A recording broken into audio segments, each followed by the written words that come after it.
Bonjour et bienvenue pour ce nouveau numéro de In the Classroom.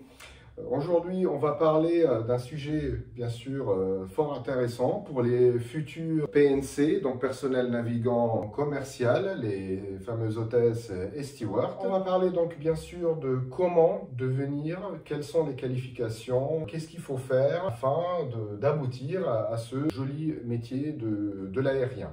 On a quelque chose qui s'appelle le CCA, Cabin Crew Attestation. C'est une certification européenne, ce qui veut dire qu'elle est sous l'égide de l'EASA, European Aviation Safety Agency. Excusez-moi.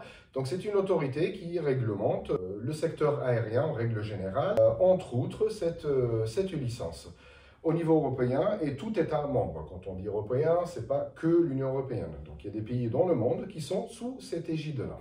Cette licence européenne, elle est obligatoire. Il faut l'obtenir si on veut travailler pour une compagnie aérienne européenne.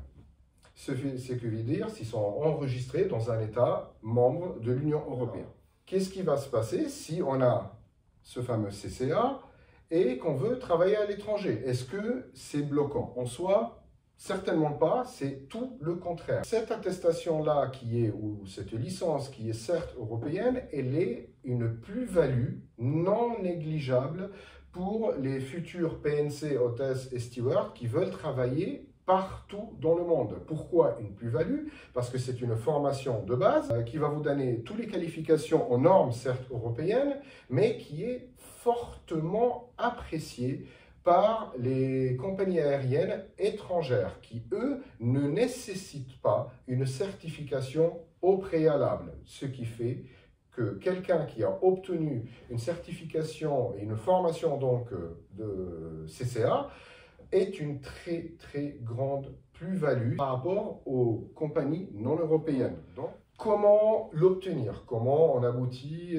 Qu'est-ce qu'il faut faire pour arriver à cette certification-là? Première chose, il faut trouver un centre agréé. Quand on dit centre agréé, on parle de centres qui sont agréés par les autorités de l'aviation civile de l'État en question, donc d'un État européen.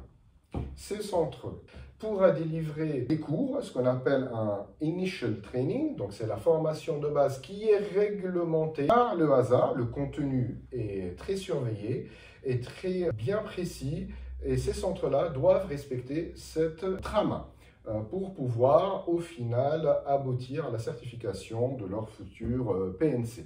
Nous allons maintenant passer aux prérequis. Qui dit aviation dit anglais.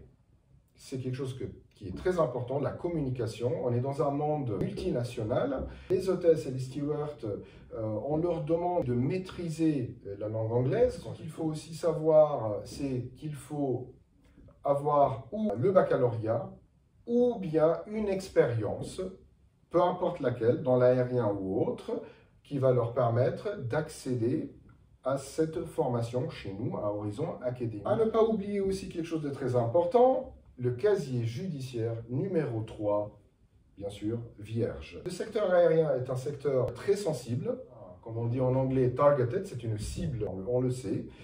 Ce qui fait que c'est des zones sensibles, l'appareil, l'avion est une zone très sensible, donc le casier judiciaire vierge est primordial pour pouvoir accéder à ce métier. J'espère que je vous ai bien informé sur le métier du cabin crew. Si vous avez besoin de plus d'informations, n'hésitez pas de nous contacter, bien sûr, d'aller sur notre site, il y a tous les contacts.